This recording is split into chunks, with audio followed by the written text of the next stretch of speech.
that is also quiet.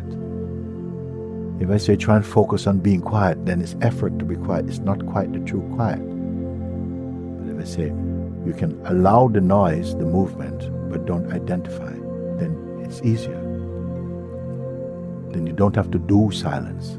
You simply recognize the silence. What is the value of silence?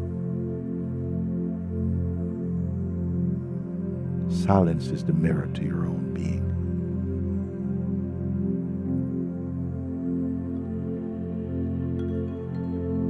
Even in satsang, I say, if you pay attention, you see the mind movement, identities playing, but you stay only to observe it, but don't identify.